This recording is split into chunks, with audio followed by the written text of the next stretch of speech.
Maximum Realme B माने Realme mobile B8 charging जैकटा ए type रोचे। तो देखिपे ए टाइप चार्जिंग जैकटा रियलमी मोबाइल रे अधिकांश रही है B8। तो हाय फ्रेंड्स, पुणी थोड़े स्वागत करूँ मोर YouTube channel MS digital service को। तो देखिपे आज मो पाख गोटे मोबाइल आसाला रियलमी मोबाइल देखो तो ए टाइप चार्जिंग जैकटा रोचे।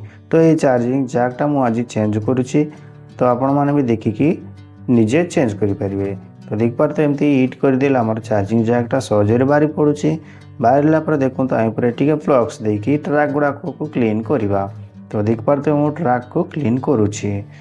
जदि आपणकर भी एमती कौन चार्जिंग होनी ताले आपण चेंज करने चाहते चार्जिंग जैकटा, ताले वीडियोटी को फास्ट रु लास्ट पर्यंत देखु। आ देखो जदि आप मो चैनल रे नुआ अच्छा ताले मो चैनल को सब्सक्राइब करूँ। आउ पाखरे बेल आइकन को प्रेस करूँ। बेल आइकन प्रेस कला आपको ए टाइप नुआ नुआ वीडियोर नोटिफिकेशन सर्वप्रथम आसीज।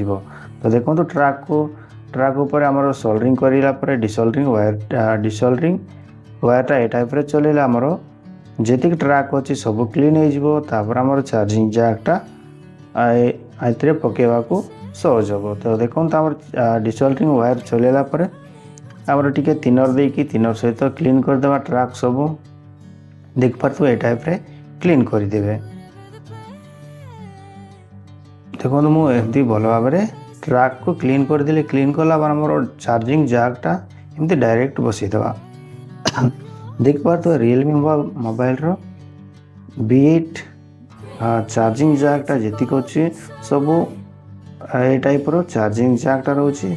तो आपन को अलग अलग चार्जिंग जैक नवाक पड़ो ना। गोटे ए टाइप चार्जिंग जैक नहीं कि रखीदे आपणकर रियलमी जी सब मॉडल अच्छी सब कवर हो। देखिपारे मुझे ए टाइप माने ए टाइप ए प्रकार आम चार्जिंग जैकटा चेंज करदेली।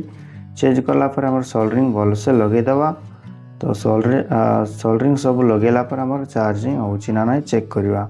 तो देखिपारे मोर चार्जिंग जैक मु भलसे सोल्डरिंग करदे। तो सोल्डरिंग करला पर चार्जिंग जैकटा को भलसे क्लीन करदेवा थिनर देकी। तो देखो मु क्लीन करदे।